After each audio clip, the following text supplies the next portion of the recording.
Welcome to Sri Lalitha YouTube channel. ఈరోజు మామిడికాయ ముక్కలండి. మామిడికాయలు ఒక 10 చిన్న కాయలండి.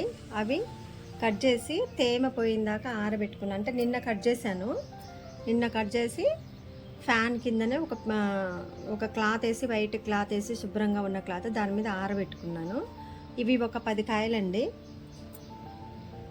వీటిని మనం దాన్ని ఏమంటారంటే మాగాయ అంటారు. అంటే పెద్ద ముక్కలు కట్ చేసి పెట్టుకుంటే మాగాయ అంటారు. ఇదేమో తొక్కు లేదా ఇక చిన్న ముక్కల పచ్చడి లేదా మాగాయ అనుకోండి, మీరు ఎట్లని అనుకోండి.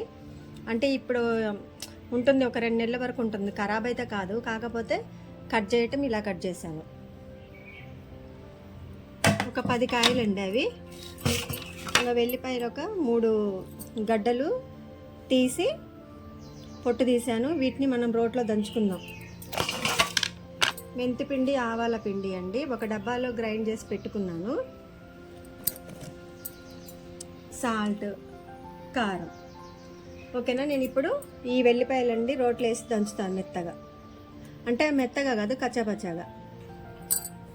ఫస్ట్ మనం ఒక గ్లాస్ కారం అండి,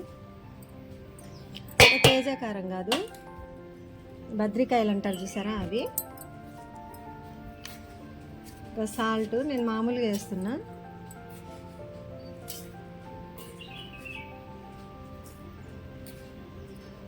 సరిపోద్దండి, సాల్ట్ ఎప్పుడైనా తక్కువ వేసుకోవాలి.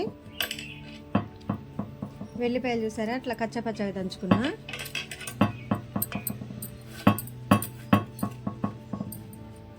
ఫస్ట్ దీన్ని కలుపుకుందామండి. ఇదంతా కూడా ఈ ఎల్లిపాయ అలాగే కారం, ఉప్పు మంచిగా ముక్కలు పట్టారుగా. ఫస్ట్ ముందు వీటిని కలుపుకుందాం. మెంతిపిండి, ఆవాల పిండి వేద్దామండి.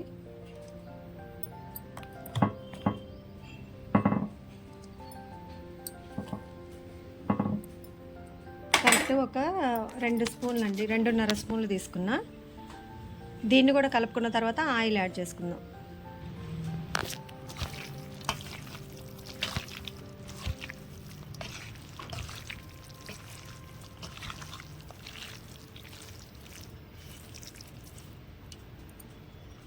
చూసారా అండి, ఒక 10 మామిడికాయలతో ఈ రకంగా.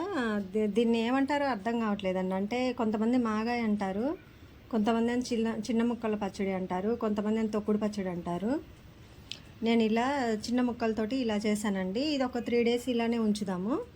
కాకపోతే దీనికి వాటర్ కానీ తడి అనేది అసలు తగలొద్దు. ఇంకోటి ఏంటంటే శుభ్రత అనేది చాలా అవసరం అండి మామిడికాయ పచ్చడికి. మీరు ఒకసారి ఇలా ట్రై చేసి చూడండి. ఒక 10 కాయలకి 2 గ్లాసుల కారం పట్టిందండి. 1.5 గ్లాసు సాల్ట్ తీసుకున్నాను. ఒక మెంతులు వచ్చేసి ఒక 2 స్పూన్లు, ఆవాలు వచ్చేసి ఒక 5 రూపాయలు తీసుకున్నానండి. ఎల్లిపాయలు ఒక 3 గడ్డలు మంచిగా పొట్టు తీసేసి కచ్చపచ్చగా దంచాను. అది ఎంత స్మెల్ వస్తుందంటే ఇల్లంతా కూడా మామిడికాయ పచ్చడి పెట్టారనేది తెలిసేలా వస్తుందండి స్మెల్. మళ్ళీ ఒకసారి నేను కలబెట్టి దీని మీద మూత పెట్టి దీంట్లోనే ఉంచుతానండి. 3 డేస్ వరకు దీన్ని మనం కదపద్దు. 3వ రోజు మళ్ళీ కలిపిన తర్వాత ఉప్పు కారం అన్నీ సరిపోయిందా లేదు చూసుకొని తినడం. ఎక్కువ మాగదండి, తొందరనే అయిపోతుంది. ఎందుకంటే మనం కట్ చేసాం కాబట్టి ఉప్పు కారం తొందరగా పడుతుంది. మీరు కూడా ఒకసారి ట్రై చేసి చూడండి. మనం ఇన్స్టాంట్గా ఎప్పటికప్పుడు ఇలా పెట్టుకోవచ్చండి. చూడండి ఎంత కలర్ఫుల్గా ఉందో పచ్చడి. చాలా అంటే చాలా బాగుందండి. ఉప్పు కారం సరిపోయింది. ఇక మనకి ఆయిల్ వచ్చేసి ఎక్కువే పోసాను, కాకపోతే ఇదంతా అబ్జర్వ్ చేసుకుంటుంది 2 డేస్లో. ఆ తర్వాత తక్కువైందంటే మళ్ళీ యాడ్ చేసుకుందాం.